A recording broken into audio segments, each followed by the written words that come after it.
प्रदेश सरकार के सेवा सुरक्षा और सुशासन की नीति के 8 वर्ष पूर्ण होने के अवसर पर यूपी भारत का ग्रोथ इंजन की थीम पर महाराज सिंह इंटर कॉलेज परिसर में विभिन्न विभागों द्वारा प्रदर्शनी और स्टॉल लगाए गए, जिनका मुख्य अतिथि उपाध्यक्ष उप मंत्री स्तर प्राप्त राज्य महिला आयोग चारू चौधरी ने जिलाधिकारी मोनिका रानी के साथ किया और साथ ही साथ छात्राओं ने गणेश वंदना और स्वागत गीतों से कार्यक्रम में समा बांधी और अपनी प्रस्तुतियों से मुख्य अतिथियों और साथ ही साथ आए हुए लोगों का मन मोह लिया।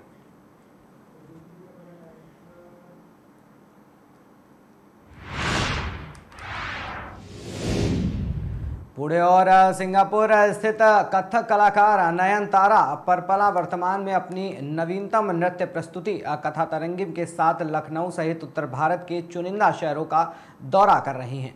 परपिया ने 8 साल की उम्र में अपने गुरु के अधीन लखनऊ कथक घराने में प्रशिक्षण शुरू किया। उन्होंने शुद्ध योगिनी गांधी जी से नालंदा नृत्य अनुसंधान केंद्र मुंबई से नृत्य शास्त्र में डिप्लोमा प्राप्त किया है और फिर इस कला को और निखारने के लिए उन्होंने महान कथक कलाकार पद्म विभूषण पंडित बिरजू महाराज से उनके घर और संस्थान कलाश्रम नई दिल्ली में उन्नत प्रशिक्षण प्राप्त किया है। आज का जो कार्यक्रम है कथक का एक शो है। पूना और सिंगापुर की एक आर्टिस्ट है नयनतारा भाटिया, वो इधर आए हैं अपने स्टूडेंट्स के साथ, सीनियर स्टूडेंट्स के साथ आए हैं और शो वो कर रहे हैं जिसका नाम है कथा तरंगिनी। उसमें गणेश भजन होगा, ठुमरी होगी, ताल धमाल और 2-3 आइटम्स हैं। ये एक 3 शहरों का टूर कर रहे हैं। शुरू कर रहे हैं लखनऊ से, क्योंकि वो लखनऊ घराने का ग्रुप है और यहाँ से फिर अयोध्या जाएंगे। अयोध्या में जहाँ मिलिट्री का डोगरा रेजिमेंटल सेंटर है उधर दूसरा शो होगा और वहाँ से फिर दिल्ली इंडिया इंटरनेशनल सेंटर। तो नॉर्थ इंडिया के 3 सिटीज़ कवर हो रहे हैं और हमें भी बहुत एक्साइटिंग लग रहा है कि हम लखनऊ से शुरू कर रहे हैं, आपके शहर से। जैसे कि है कि डिसिप्लिन ऑफ प्रेरणा लेके योगी गांधी जी और पद्म बिरजू महाराज जी से प्रेरणा लेके बनाया गया। बिरजू महाराज जी के डिसाइपल हैं और श्रीमती योगिनी गांधी जो पूना की हैं उनसे सीख रहे हैं। और अभी तो उनका इंस्टीट्यूट है, त्रिधारा इंस्टीट्यूट पूना में है, जहाँ 150 से ज़्यादा स्टूडेंट्स हैं।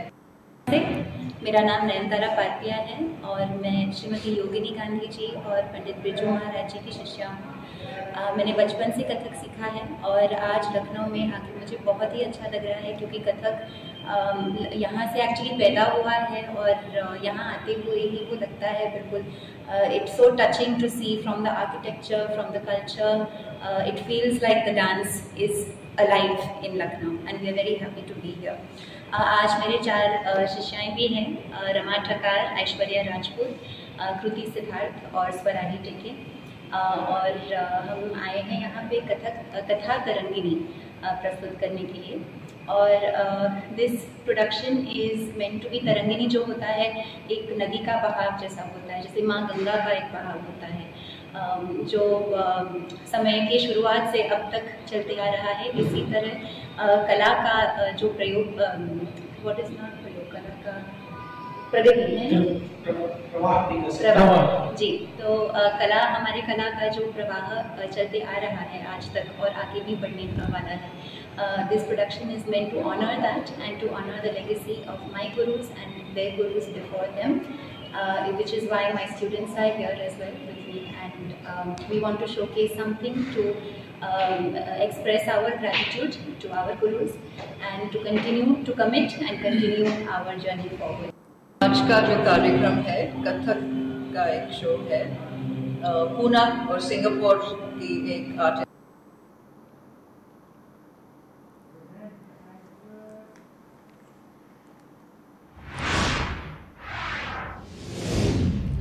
लखनऊ के मड़ियाओं क्षेत्र में स्थित रामलीला मैदान को लोगों ने अवैध पार्किंग स्थल बना दिया है, जिससे सुबह शाम टहलने और खेलने वाले लोगों को भारी परेशानी का सामना करना पड़ रहा है। स्थानीय निवासियों के अनुसार शाम से लेकर सुबह तक मैदान में बड़ी संख्या में गाड़ियां खड़ी रहती हैं, जिससे वहां टहलने वालों के लिए जगह नहीं बचती। हैरानी की बात यह है कि मैदान के पास ही पुलिस चौकी भी स्थित है, फिर भी इस अवैध पार्किंग को रोकने के लिए कोई ठोस कदम नहीं उठाया गया है। रामलीला मैदान का गेट भी टूट चुका है, जिससे वहां की सुरक्षा व्यवस्था पर भी सवाल खड़े हो रहे हैं।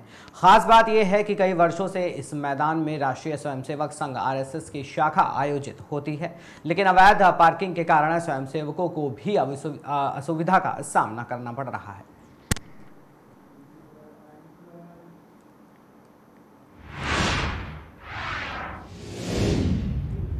गोमती नगर के एक निजी होटल में एरो अटेरिया कंस्ट्रक्शन लिमिटेड कंपनी की ओर से तीसरा फाउंडेशन डे ऑर्गेनाइज किया गया, जिसमें लगभग 150 कर्मचारी उपस्थित रहे।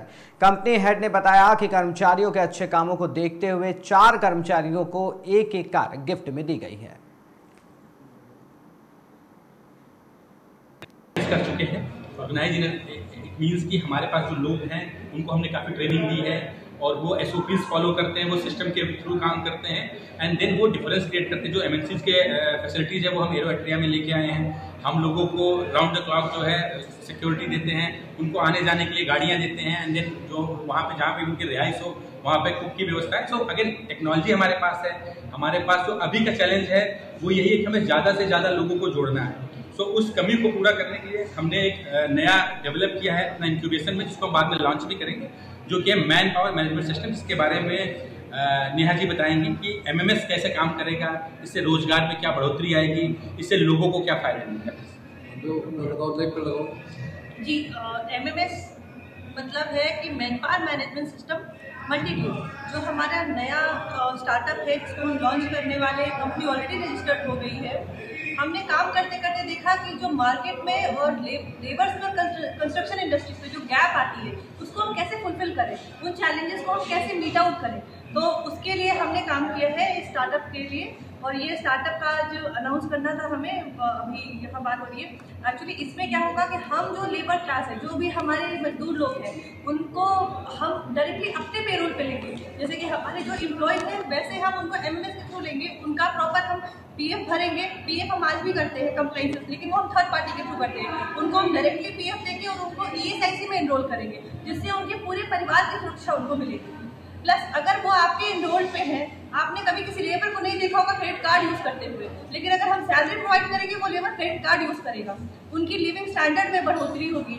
उनके और भी NGO से हम कुछ टाइप में लगे हैं जो उनकी फैमिलीज को कुछ उनके उत्थान के लिए कुछ काम कर रहे हैं। क्योंकि जो फीमेल लेडीज है, पढ़े लिखे बच्चे हैं, बिकॉज कंस्ट्रक्शन जहाँ होता है फिर वहाँ के लोग चले जाते हैं, बट वो प्लांट ऑपरेशनल रहता है, तो उनके लिए वहाँ पे कुछ जो लोकल लेबर होंगे या उनकी फैमिली होगी, उनके लिए रोजगार और जनरेट कर पाए।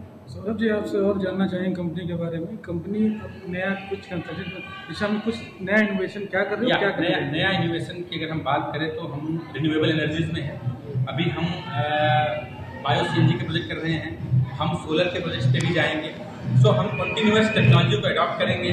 हम आगे चलकर इको लिविंग सिस्टम ले आएंगे, जो कि रियल एस्टेट का पार्ट है। सो ये सारी चीज़ें हमारे जो है ऑलरेडी प्रोजेक्शंस में है और इसके लिए कंपनी काम कर रही है। उत्तर प्रदेश की राजधानी में आप हैं, पूरे देश और प्रदेश की जनता से आप क्या मैसेज देना चाहेंगे, उनको संदेश क्या देना चाहेंगे? उत्तर प्रदेश की देश और जनता से हम ये मैसेज देना चाहेंगे कि मैं भी प्रयागराज से हूँ। लखनऊ में अपनी कंपनी का हेडक्वार्टर हमने इस्टेब्लिश किया है और हमने इस काम को करने में भी 3 साल लगाए हैं। हालांकि इससे 10 साल से मैं ट्राई कर रहा था, काफ़ी फेलियर्स मेरे पास भी है, तो उन फेलियर्स में घबराने की जरूरत नहीं है। डट के हिम्मत के साथ आगे बढ़ना है। पढ़ाई इसमें ज़रूरी है, पढ़ाई की आपको जरूरत पड़ेगी, बट अगेन ऐसा नहीं कि पढ़ाई अगर आपने कम करी है तो आप आगे नहीं कामयाब हो सकते। आप कामयाब हो सकते हैं, आपको लॉयल्टी पे करनी होगी, आपको मेहनत के साथ काम करना होगा। आपको हम 18 घंटे काम करते हैं, आप ये अज्यूम करिए कि अगर आपको कुछ बनना है, कुछ करना है, तो 2-4 घंटे में तो नहीं बदलेगा बॉस, उसके लिए आपको टाइम लगाना पड़ेगा। सो यही एक मेरा मैसेज है, काम करिए, काम करते रहेंगे निरंतर और आगे बढ़ते रहेंगे। कंपनी का जरा इंट्रोडक्शन और वेबसाइट शेयर करिए। कंपनी का नाम और वेबसाइट शेयर करिए। कंपनी जो है Aero Atria construction private limited है and the website is aeroatria www.aeroatria.com। अपना परिचय दे दीजिए। मेरा परिचय, मैं कंपनी में मैनेजिंग डायरेक्टर CEO हूँ, handling all the operations of arrow. अपना परिचय दे दीजिए। मेरा नाम नेहा राय है, मैं कंपनी में HR और एडमिनिस्ट्रेशन हेड हूँ। जितने भी अपार्ट फ्रॉम टेक्निकलिटी जितने भी मैनेजरियल चीज़ें उनको मैं अब हैंडल करती हूँ। कर चुके हैं ऑर्गेनाइज मींस की